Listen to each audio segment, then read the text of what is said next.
This video was sponsored by Inside 3D. Stick around to the end of the video to learn more on how to model and render your own custom Transformers models at the end of this video.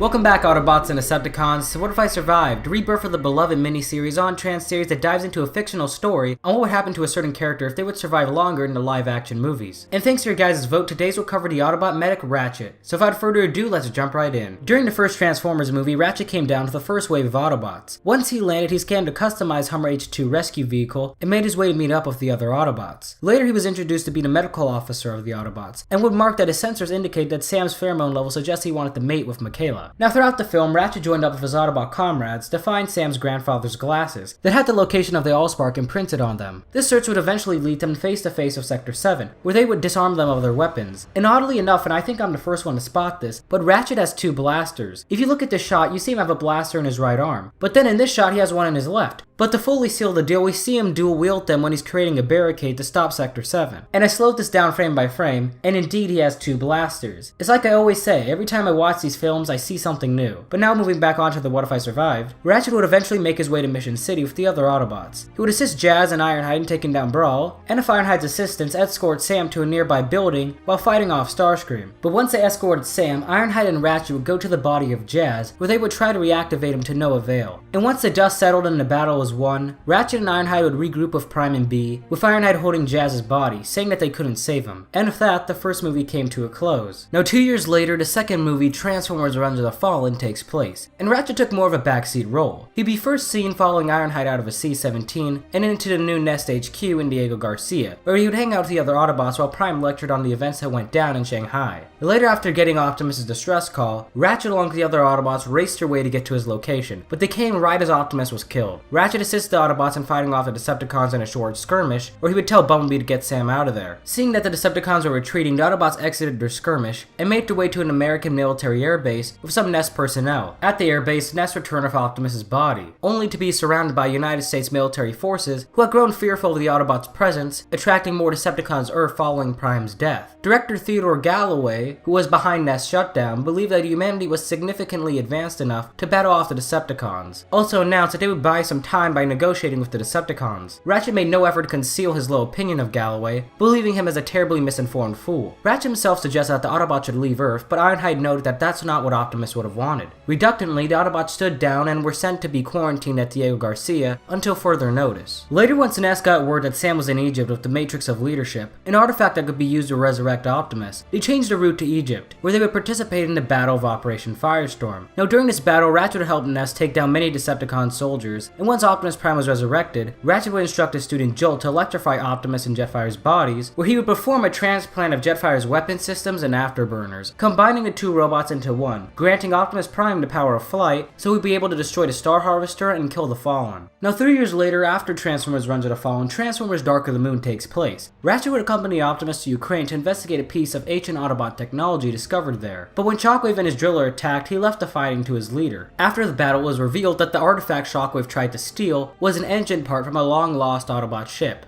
the Ark. Ratchet watched as Optimus explained to National Intelligence Director Charlotte Mearing the importance of this discovery, and Ratchet again joined Optimus, to the moon this time aboard the Xantium, to reach the Ark on the moon. Upon exploration of the wrecked ship's crash vault, the two discovered Sentinel Prime in deep stasis. Ratchet noted that Sentinel's levels were faint, and that he had 5 pillars in his possession. Later when Sentinel was revived, Ratchet reassured him that there was nothing to fear. Following this, Sentinel would eventually betray the Autobots by killing the Autobot weapons specialist Ironhide, and sending Megatron's army to Earth. The United Nations were forced to exile the Autobots on Sentinel's demands. Ratchet joined the Autobots in leaving Earth aboard the Xantium, and was presumed to be killed as the ship was exploded by Starscream. But not as all as it seems. The group actually hid in a piece of the ship that detached during liftoff, and later Ratchet and the Autobots would take back Chicago in an intense battle, where he and Bumblebee would destroy the control pillar, letting Cybertron implode on itself, eliminating Sentinel Prime's plan on rebuilding Cybertron. And after Megatron and Sentinel Prime are executed, Ratchet grouped up with the rest of the remaining Autobots, where he would commend Bumblebee for his bravery in battle. And just like that, that, Dark of the Moon comes to a close. Now 5 years later, after Transformers Dark of the Moon, Transformers Age of Extinction takes place. Now within these 5 years, much has changed for the Autobots. The Autobot Human Alliance Nest was disbanded, and at a warning from Optimus, Ratchet and the other Autobots went into hiding as humans began hunting them down. This group was Cemetery Wind. Established after the Battle of Chicago, Cemetery Wind was in theory supposed to hunt down the remaining Decepticons on Earth. However, unknown to higher-ups in the government, they actually hunted down both Autobot and Decepticon indiscriminately, along with secretly working with the unaffiliated bounty hunter Lockdown, who had his own agenda for hunting down Optimus Prime. And since Cemetery Wind's members were primarily made up of those who seemingly lost friends and family due to the Transformers' attacks, it certainly did not help. Now Ratchet, following his leader's orders, went into hiding. He would end up hiding in an abandoned ferry in one of its smokestacks, but unfortunately Cemetery Wind tracked him down and swiftly blew him out of his hiding spot. Ratchet would try to run off, but the Cemetery Wind forces eventually overpowered him by shooting most of his right leg off. This forced Ratchet to surrender, where he pleaded and protested that he was a medic and an Autobot friend. When asked why he ran, he revealed Optimus' warning message, and that all Autobots were in danger, unaware he was speaking to the very humans who were hunting them down. Savoy revealed that he lost his sister in the Chicago invasion and that Ratchet would get no sympathy from him. Lockdown, who'd been helping to hunt down Autobots, fired on Ratchet from the water, and the humans resumed their attack. Ratchet returned fire, expressing confusion over their actions. He begged for them to stop as he was overwhelmed by their superior firepower. His gun was destroyed and he was seriously damaged by the attack. Cemetery Wind finally held their fire as Lockdown approached the damaged Autobot. Ratchet was confused to see Lockdown, who expressed frustration on the many Autobot-Decepticon conflicts he'd encountered. Lockdown offered to spare his life if he revealed the location of Optimus Prime. Ratchet bravely refused to tell where Optimus was and could only weakly resist as Lockdown ripped out a spark from his chest, killing him.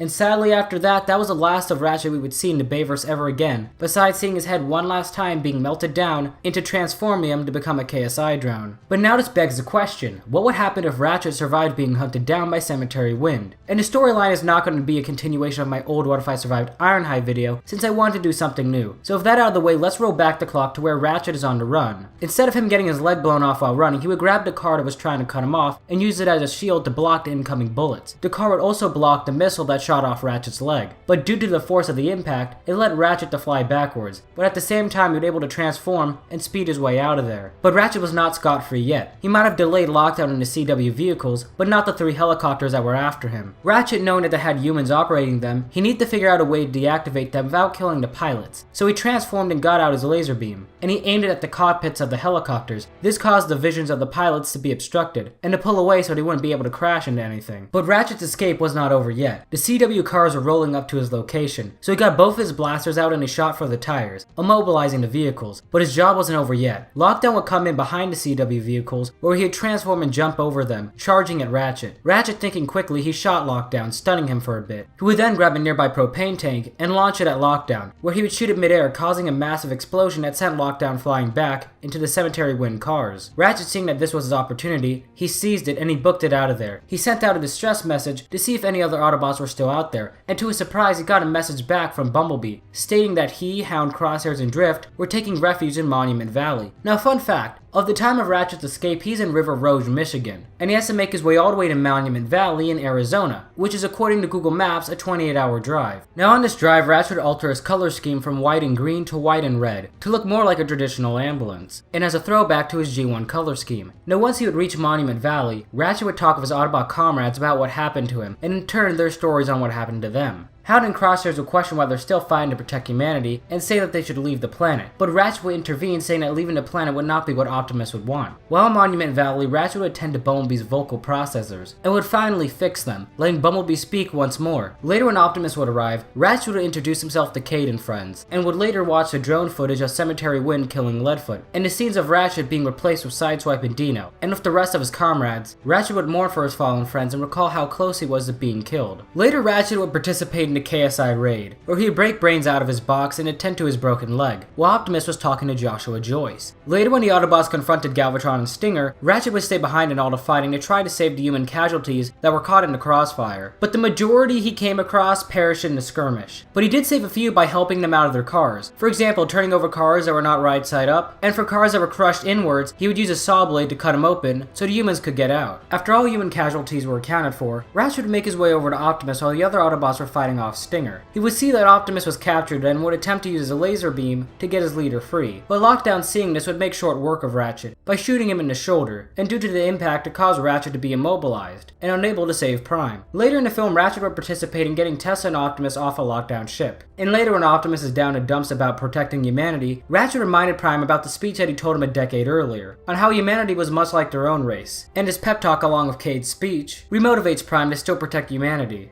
Now later, Ratchet would help Hound and Bumblebee fight off the KSI drones, and attend to any injuries taken. Now during this battle, Ratchet would slice and blast through any drones that came in his way, using both of his blasters to his advantage. And when Hound was tackled by two heads, he would shoot out one of its heads, while Hound blew out the other with his cigar. And for the sake of the story, Ratchet would 3v1 some KSI Traxes, along with single-handedly taking out a KSI boss by throwing his saw blade at its head. But as a second wave of drones came in, the three Autobots were overpowered by them, until Optimus and his group of Autobots charged in with the Dinobots, turning the tide of battle for the Autobots' favor. Now later in the film, Ratchet helped escort Cade and friends safely through the city, blocking all objects in their path. And for the final battle, Ratchet would accompany B and Cade in taking down Lockdown. But when trying to pull out the sword from Optimus' chest, Ratchet got shot by Lockdown's gun, stunning him. Bumblebee would then tackle Lockdown and attempt to give Ratchet time to pull it out, which Ratchet would do. In the meantime, Lockdown got the upper hand on B and was about to extract the spark, but thanks to Ratchet pulling out the sword, it led to Optimus swiftly decapitating Lockdown before he could plunge a spark extractor into Bumblebee. Bumblebee would thank his comrades, and Optimus would detonate Lockdown's grenade as B and Ratchet left the scene. And besides being present at Optimus' speech, that would be the last of what Ratchet would do in Transformers Age of Extinction. Now 5 years later, after Transformers Age of Extinction, Transformers The Last Night takes place. Now during The Last Night, Ratchet would hang around in a junkyard. He would help Cade create Bumblebee's splitting apart ability and participate in the creation of the mini Dinobots, but disaster would eventually strike. Once word came out that the Decepticons were heading to the junkyard, Ratchet volunteered to stay behind to help Trench and Hound, along with protecting the mini Dinobots. Now as the Decepticons closed in, the three Autobots waited at their fixed locations. Once Hound gave the order, the three busted out of their hiding places to attack. Hound went for Megatron, while Trench went for Barricaded Onslaught. Unfortunately for Ratchet, he was at a 3v1. He was going up against Nitro Zeus, Mohawk, and Dreadbot, and if he wanted to survive, he would need to be quick on his feet. As Mohawk charged at Ratchet, Ratchet drew out a saw blade and decapitated him. He would use his head as a football, throwing it right at Dreadbot, nailing him in the head and stunning him. But as Nitro charged at him, Ratchet knew he wouldn't be able to outgun him, so instead he got out his laser and flashed it into Nitro's eye. It caused Nitro to stumble onto the gas station, but this victory wouldn't last long, as he saw Hound fly back due to a shot from Megatron's fusion cannon. He rushed over to help his friend and to give him medical attention. But as Hound said to Ratchet that there was no use and that it was game over, Ratchet came to the grim conclusion that they were gonna die. As he looked to his left, he heard the blood-curdling screams as Trench was ripped apart into two. As Megatron and his crew surrounded Ratchet and Hound, Hound told Ratchet to escape, but Ratchet denied, stating that he would not leave him to die alone. As Megatron came up to the two Autobots, he grabbed Ratchet by the throat and stated that if they didn't tell him where the location of the talisman was, the two would die. Hound lifted up his pistol, aiming it at Megatron, saying not a chance, but before he could shoot, Megatron charged up his fusion cannon, and Ratchet looked away as his friend was shot through the gut, killing him instantly. Ratchet tried to resist, but there was nothing he could do against Megatron's grip. Megatron repeated his question once again. Ratchet bravely responded never to this, and accepted his fate as Megatron crushed Ratchet's neck until nothing was left.